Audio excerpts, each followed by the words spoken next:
하나님 우리에게 약속이 있고 언약이 있고 또 하나님이 우리에게 허락하신 믿음이 있는 한 저희들은 우리 하나님 바라보며 평안을 취하는 수 있다는 것 하나님 잊지 말게 하여 주옵소서.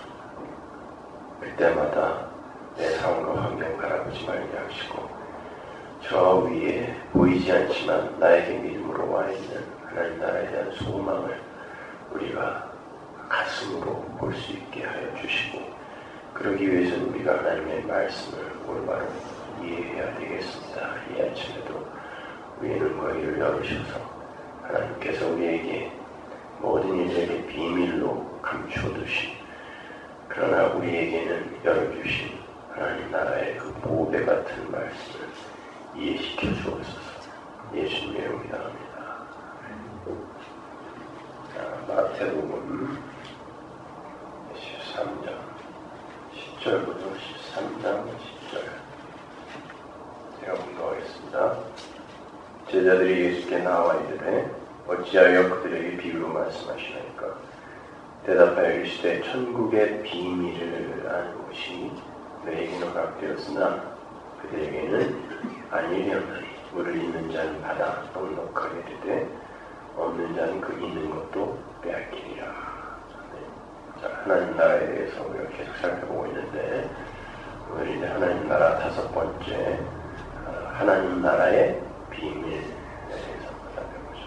11절에 보면 하나님 나라의 비밀 거기서 천국의 비밀이라고 되어 있어서 이제 소유격처럼 보이지만 천국에 관한 비밀 하나님 나라에 대한 비밀 하나님 나라에 대한 비밀을 어떤 한 무리에게만 여시고 또 그 나머지에게는 닫으셨다라는 뜻이죠.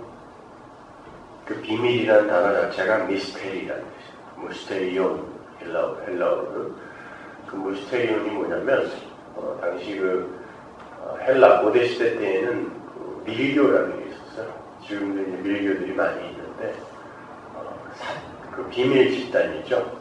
Secret Society라고 해서 지금도 뭡니까? 비밀 결사 같은 게 있어갖고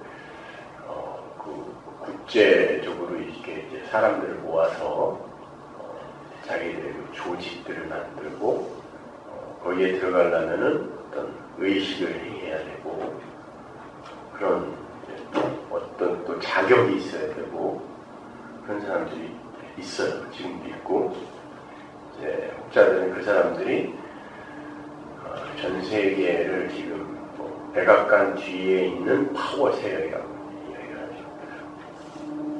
환율도 그 사람들이 마음대로 이제 쥐었다 놨다 하고 미국의 그 민주당이 이번에 대패했다고 하는데 그런 이제 정당의 성패도 직접 관여를 하고 그러다 아주 근데 전면에 나타나지는 않는 거죠. 그런 이제 그 비밀 조직들 그 밖에서는 아무도 모르잖아요.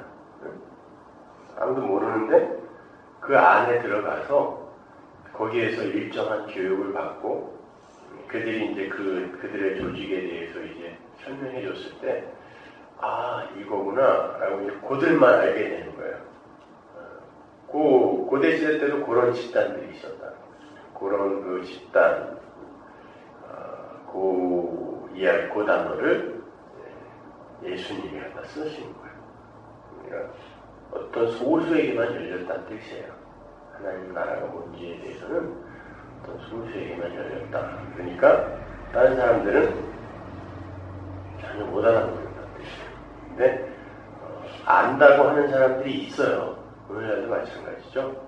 그 바로 밑에 보면 12절에 보면 있는 자는 받아 넉넉하게 되되 없는 자는 그 있는 것도 빼앗기리라. 이게 무슨 말이냐면 누가복음 8장을 한번 보면 병행 구절이 뭐라고 되어 있는지 누가복음 8장 18절 보면 8장 18절을 보면 그러므로 너희가 어떻게 들을까 스스로 삼가라. 누구든지 있는 자는 받겠고 없는 자는 뭐라 그래요? 그 있는 줄로 아는 것까지 빼앗기리라 그래요.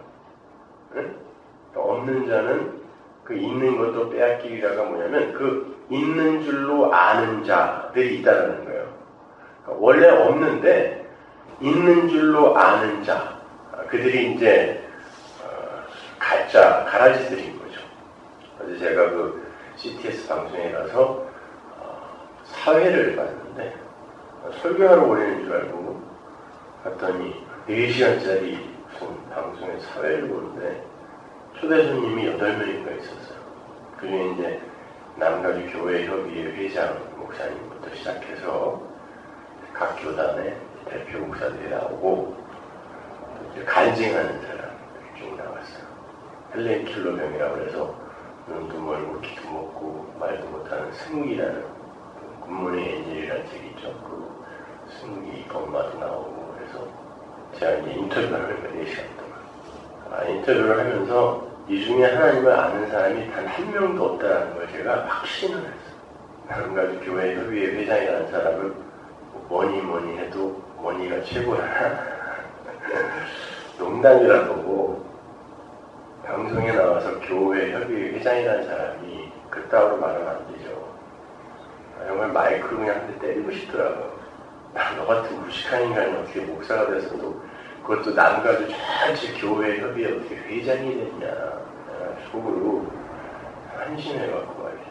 그리고 대부분 이제 고난에 대해서 제가 이제 첫날 설교를 했으니까 제가 인터뷰를 한 건데 그 고난에 대해서 계속 질문을 해요. 질문을 하면 하나님을 참고 견디면 반드시 이 세상에서 회복을 시켜주고 부자를 만들어준다는 거예요. 논리가 다. 듣다 못해서 제가 나중에 그러면 많은 그리스도인 중에 대부분이 이 세상에서 자기가 올라가고 싶고 되고 싶어하는 그 자리에 못 가고 죽는 사람이 대부분인데 그 사람들은 어떻게 된 거냐 물었더니 그럴 수도 있겠죠. 그럴 것이에요. 뭐야 정말 그럴 수도 있겠죠. 뭐예요? 그러면은 사람들에게 어떤 복음이 뭔지에 대해서 하나님 나라가 뭔지에 대해서 어떻게 설명하고 있냔 말이에요. 지금 자기 교회에서는 그냥 몇 명 아주 운 좋게 열심히 참고 견뎠더니 뭐 내 문제가 해결이 되고 내 병이 낫고 뭐 회복된 사람이 있다고 쳐요. 몇 명. 그럼 대부분 나머지는 뭐냔 말이에요. 그러면 복음이 고작 하나님 나라라는 게 고작 그런 거예요. 이 세상에서 내가 원하는 되고 싶은 나를 성취해 주는 게 복음의 능력입니까? 근데 이사장이라는 사람도 똑같은 소리 하고 그래서 내가 왜 와서 이걸 사회를 봐야 되나 처음엔 그랬는데 나중에는 잘 왔다라는 생각이 들더라고요. 이게 남가주 교계의 현실이구나. 아니 남가주 교계의 현실이 아니라 전 세계 기독교의 수준이 이 정도구나. 그래서 제가 확연히 깨달아요. 그중에는 큰 교회 목사도 있고 뭐 박조준 목사 후계자도 오고 하여튼 뭐 각양 그래도 이 교계에서 네로라는 사람들이 왔는데 제가 보기엔 복음의 비읍자도 모르는 사람들.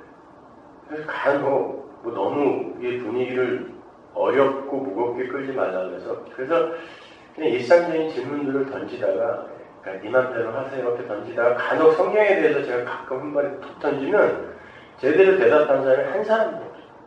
그러니까 자기가 알고 있는 그냥 상식으로 여태까지 어려서부터 들었던 상식으로 그냥 대충 사람들을 가머니솔로 그냥 위로해주고 있는 거죠. 그건 위로가 진짜 위로가 아니거든요.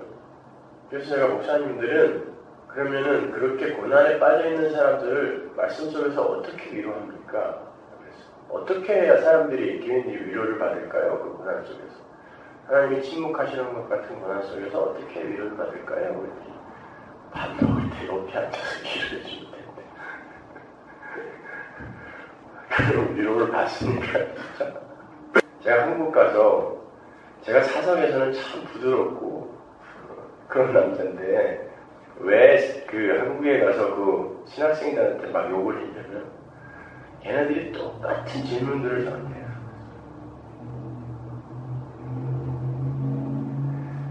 그러니까 질문을 하라고 그랬어요. 니들이 신학교에서 배우면서 궁금한 것들이 분명히 있을 거고 나는 내가 진짜 내 사재를 털어서 내가 책이 나오면 그걸 너희들한테 나눠주는 바람에 내가 계속 빚을 지고 있으면서도 너희들에게 계속 그렇게 책을 보내주는 건 진짜 올바른 목회자가 몇 명만 그 중에 나와도 그들이 그냥 몇 군데만 가서 전교회를 해도 정말 하나님 나라에 큰 영향을 미칠 수 있으니까 그러는 거다라고 했고, 너희들이 그 책을 읽고 또 우리 설교를 들으면서 이해가 되지 않거나 아니면 궁금한 게 있으면 다 물어봐라.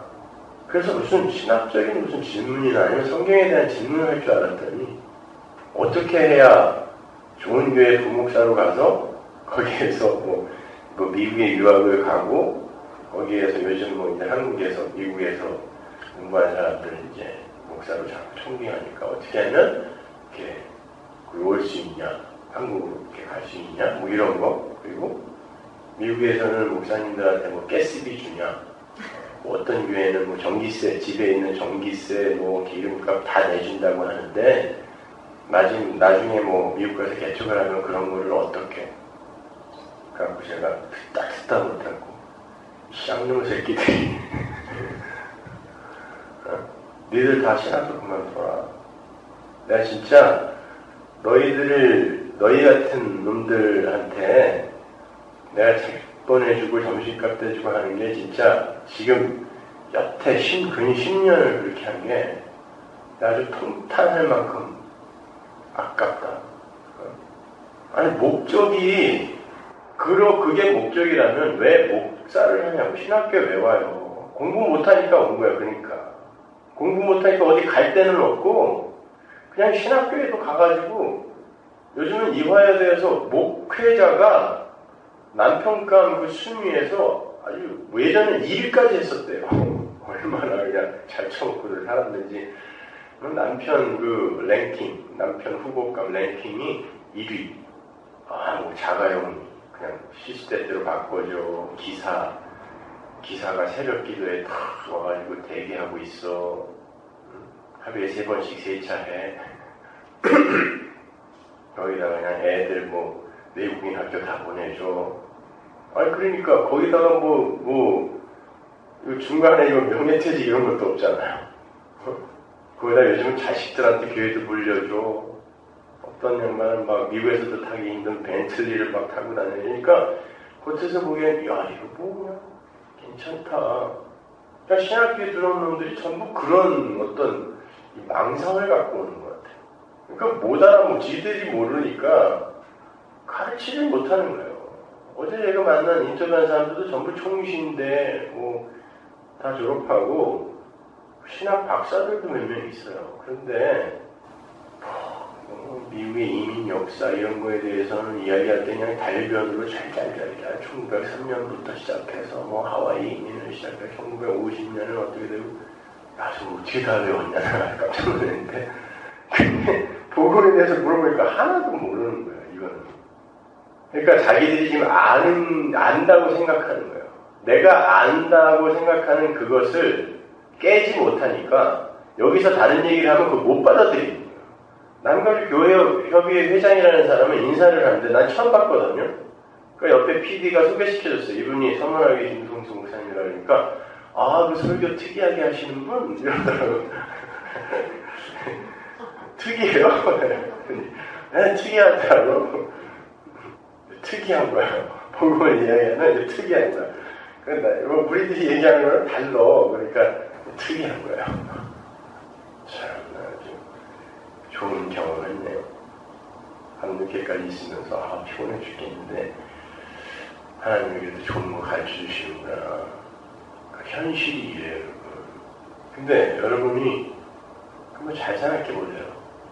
매주 떨어지는 그 설교 말씀, 그 말씀이 세상적인 그 가치관이나 세계관으로 볼 때 여러분에게 그게 무슨 위로가 됩니까? 여러분은 아니라 그냥 죽어야 된다고 그러고 그리고 하나님이 언제 지옥에 보내도 그냥 가야 되는 존재니까 천국 보내달라고 우겨서도 안 된다고 그러고 그리고 그렇게 결국 그걸 고백하고 인정하는 사람이 성도라고 하면 바리새인들이 예수님이 그렇게 얘기하는 바람에 죽인 거잖아요. 지금 오늘 본문에서도요, 예수님이 왜 비유를 말씀하셨냐 그러니까 못 알아듣게 하려고 그랬다. 근데 왜 그 사람들한테 못 알아듣게 했냐면 나중에는 알아듣게 얘기했거든요. 지금 비유로 얘기했지만 나중에는 너희들 다 가짜다, 독사의 새끼들아, 니네 아버지는 마귀다, 막 이런 식으로 직접적으로 얘기했죠. 지금 예수님께서 공생애를 다 마치기 전에 확 얘기를 해버리면 예수님이 그들에게 맞아 죽으면 안 된다고요. 그러니까 비밀로 얘기했다가 나중에 진짜를 얘기했더니 못 알아들을 뿐만이 아니라 그 얘기 때문에 기분이 나빠서 예수님을 죽여버린 거예요. 근데 저는 지금 여러분에게 비유로 얘기하지도 않고 직접적으로 여러분에 대해서 공격을 하고 있단 말입니다. 각자에 대해서. 그죠?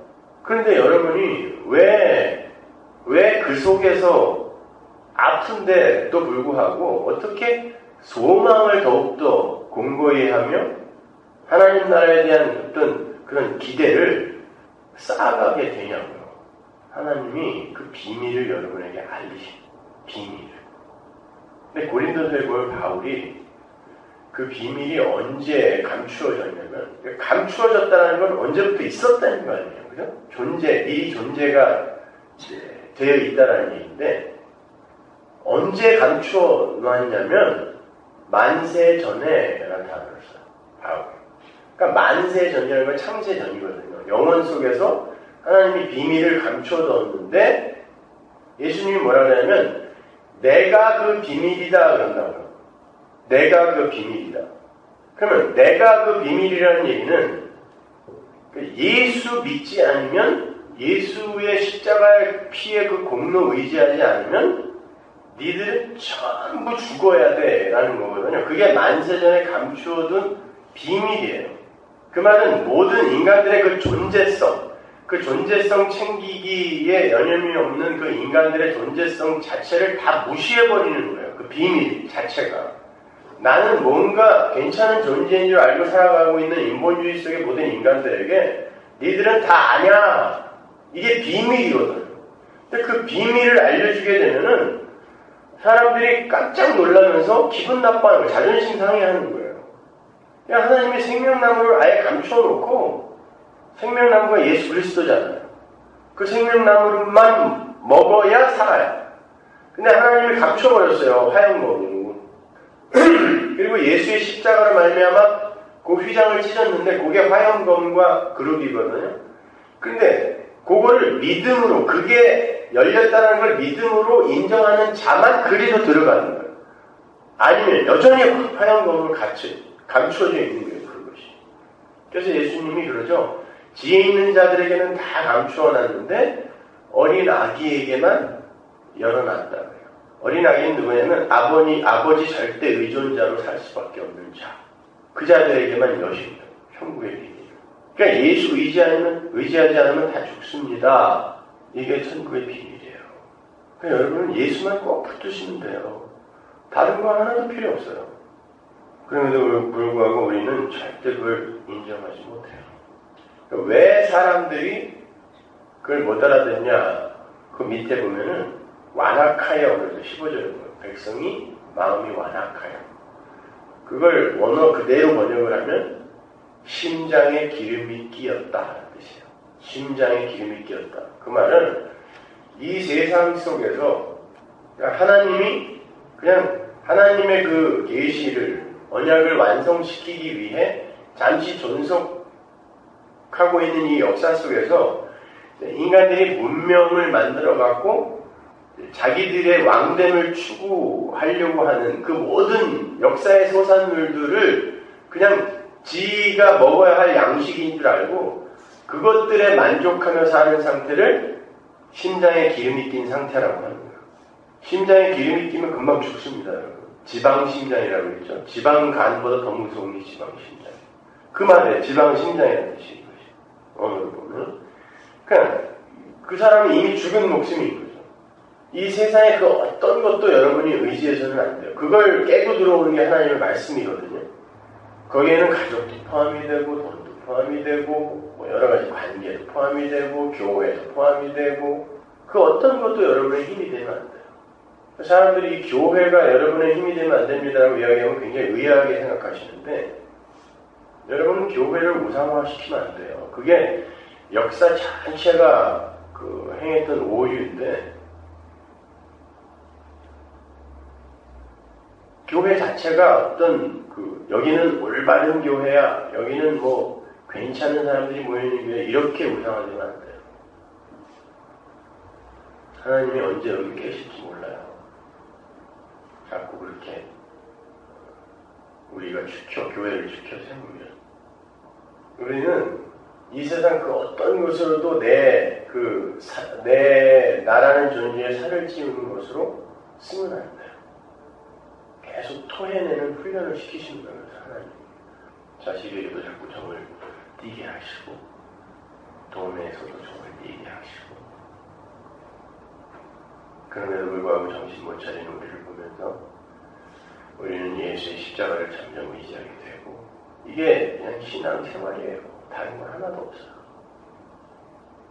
근데 우리는 지금 이제 무한 정보의 시대를 살면서 인터넷 검색 엔진 아무데나 들어가서 그냥 단어 몇 개 쓰고 엔터만 치면 이제 뭐 내가 상상할 수도 없는 그런 정보들이 와이어 쏟아지죠. 옛날에 고대 이집트의 알렉산드리아에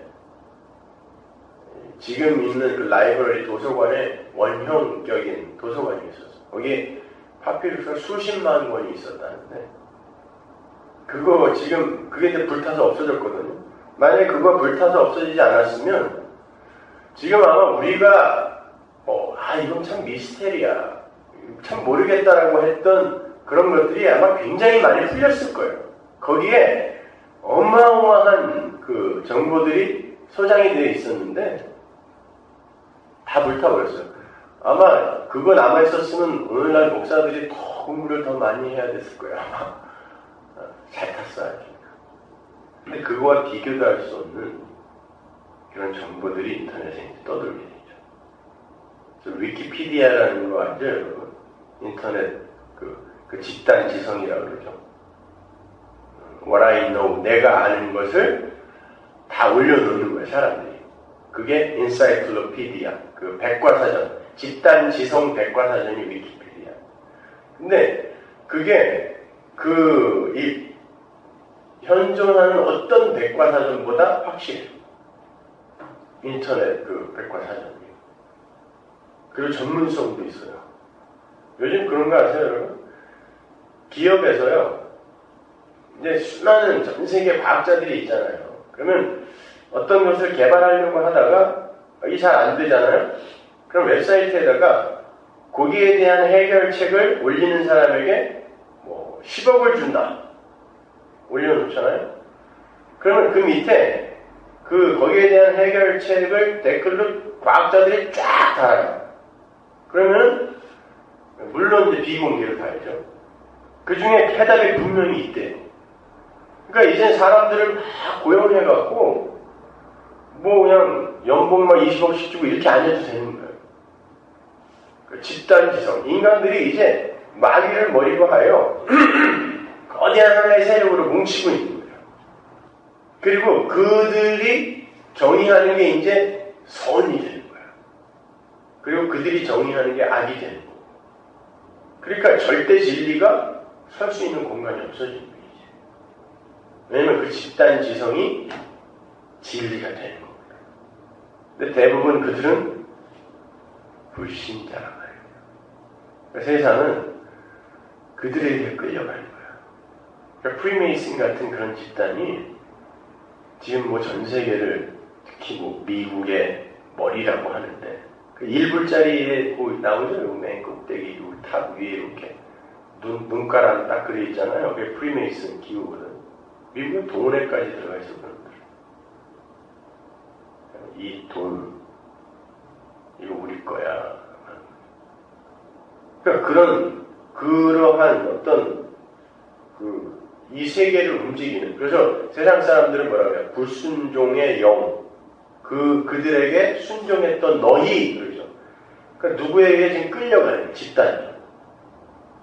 근데 거기에서 그들이 이게 진리야, 이게 선이야라고 막 가르치고 있는데, 그 집단 지성이 가르치고 있는데, 그거 아니야, 이게 진리야, 요 조그만 책 하나 딱 갖고 나와갖고, 요게 진리야라고 이야기하는데, 이걸 누가 믿겠냐고요. 근데 이게 믿겨지는 게 기적 아닙니까? 네? 그러면 이 비밀이 여러분에게 열렸다는 것, 그게 진짜 감사함으로 여러분에게 여겨지냐고요. 그들을 경도라고 하는 거예요. 그래서 그들은 이 세상에서 바보처럼 살게 돼요. 문제는 글도요. 그 진중권 씨가 그러는데 그러더라고요. 자기가 글을 어떻게 쓰는 줄 아네요. 인터넷에다가 구글 같은 데 들어가서 내가 오늘은 뭐에 대해서 글을 써야지. 그러고서 그 단어를 탁 치면 그냥 쫙 나오네요. 쫙 나오면 아니 이 단어를 갖고 이런 이야기에 이 단어를 쓴단 말이야 하는 그런 아주 멍청한 문장들이 막 나온대요. 근데 거기에서 힌트를 얻는다는 거죠. 그러니까 기계는 생각이 없어서 멍청한데 그 멍청함에서 자기가 인사이트를 얻는다는 거죠. 그래서 그것들을 갖다가 클릭을 해갖고 자기가 생각하지도 못한 것들만 그 한글이나 워드 파일로 이게 페이스트를 한대요. 다 붙여놓는다는 거죠. 다 읽은 다음에 이제 여기다가 필요한 것만 다 놓고 나중에 이걸 쭉 읽으면서 재배치를 하는 거예요. 창조는, 새로움은 요소가 아니라 배치다. 쿠퍼가 그랬나요? 하여튼 이게 자기는 이제는 이 포스트 모더니즘 사회에서 이 정보는 이미 해안에 새 것이 없는 거예요. 다 있는 거예요. 있는데 여기에서 창조라는 건 이걸 어떻게 누가 제재를 잘 배치하느냐라는 거예요. 그러니까 어떤 그 집단 지성이 내어놓은 것들을 그냥 그 속에서 지지고 볶고 하는데 사람들이 이걸 창조라고 그러고 그리고 사는 거죠. 이 포스트 모더니즘 시대의 아티스트들 보세요. 여러분 현대 아트를 하는 사람은요. 현대 미술 보면 거기에 창작이 없어요. 조영남 같은 사람 보세요. 화투를 갖다 붙여놓고 그거 자기 창작이니까 아니죠. 이미 있는 어떤 것들을 놓고 그걸 재배치하고 재구성하는 거예요. 근데 그걸 작품이라고 해요. 그러니까 창조가 없어진 거죠. 이제는. 음악 마찬가지예요. 요즘 아이들 음악 들어보면 전부 이미 있는 음악들을 샘플링을 해서 그걸 갖고 그냥 만들어요. 그래서 어떤 걸 들어보면 애들 노래인데 막 님은 먼 곳에가 들어가 있기도 하고 이런 거예요. 글 텍스트 마찬가지예요. 그러니까 이미 어떤 존재가 이거가 진리야라고 규정해놓은 그것들 속에서 그냥 바글바글 사는 거예요. 근데 그 밖에 있는 것이 이거라는 거예요. 그들이 전혀 이해하지 못하는 그 집단 지성, 이 세계를 끌고 가고 있는 집단 지성 밖에 있는 게 바로 이거기 때문에 우리는 항상 이방인이 되는 거예요. 대화를 해도 이방인, 삶 속에서도 이방인, 관계 속에서도 이방인, 외롭죠. 대화가 안 통해요. 삶의 방식도 달라요. 근데 그걸 여러분이 수긍하고 인정하고 받아들인다는 것 자체가 복인 거예요.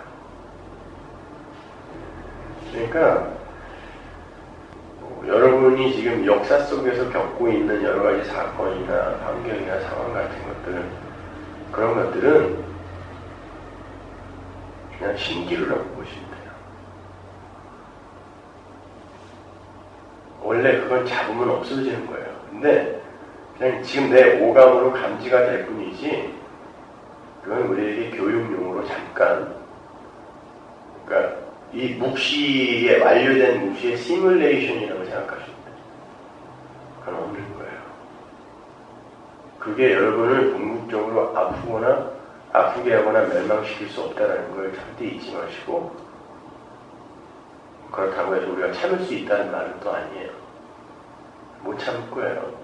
그렇지만 거기에서 정말 절망의 나락으로 떨어지시면 안 돼요. 여러분은 하늘의 비밀을 아십니다. 보이지 않는 하늘을 아는 사람이 어떻게 그 세상 속에 이 현실을 갖고 절망할 수 있겠습니까? 그 어떤 목사한테 우리는 하늘의 소망을 갖고 살아야 되는데 이 세상 속에서 우리가 겪는 고난 같은 거를 그럼 우리는 어떻게 디파인 해야 되냐고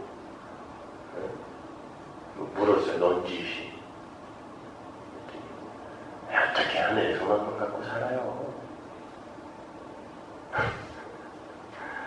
네, 쌍놈 새끼 넌 진짜 길거리에서 만나면 죽인다 진짜. 그냥 아니 그 밑에서 배우는 사람들이 뭐냐고. 난 그 사람들이 너무 불쌍해갖고 집에 오는데 그냥 가슴이 쭉 내려앉아갖고 그냥 무겁고 묵직하다.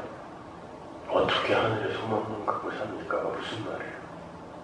하나님의 말씀을 대언한다는 자가 어떻게 소망만 갖고 사냐고. 아니 여러분 소망만 갖고 사셔야 돼요. 이 세상의 현실은 절대 여러분은 어떻게 할 수 없어요. 흔들 수 없어요. 그 속에서 믿음 발휘하라고 주는 게 현실이니까 그래서 믿음 발휘하세요. 그럼 됩니다. 그럼 하나님이 맡기신 역할 잘 수행하라면 가면 되는 거예요. 그 짧은 인생 영혼 속에 가면 정말 이 초놈에 불과한 성경이 그러잖아요. 한 경점이라고 그래요. 우리 인생 한 경점. 그건 점이라는 거예요. 영혼 속에서 이 점. 그 점 같은 인생. 그 점 아무데나 톡 치면 없어지는 그게 점이거든. 거기에서 그 점에다가 그냥 금맥이 칠하려고 그런 거 하지 마세요. 언제 없어져도 없어지는 거. 그냥 하나님이 살아있으라고 하는 자리에서 잘 살아있으면 되는 겁니다. 기도하겠습니다. 하나님을 감사합니다. 아버지 하나님, 모든 자에게 막혀있는 하늘의 비밀 어떻게 우리에게 이렇게 열어주셨습니까? 하나님 그 무엇을 알고 복음으로 위로받고 행복해하는 이런 이들이 이 세상에 존재하는 것, 하나님 그 자체가 기적입니다. 아버지 하나님, 다른 것에 흔들리지 말게 하시고 항상 땅에서 눈을 들어 하늘을 바라보며 우리에게 이미 완료된 결과물이 있다는 거 잊지 말게 하옵소서. 예수님의 이름으로 기도합니다.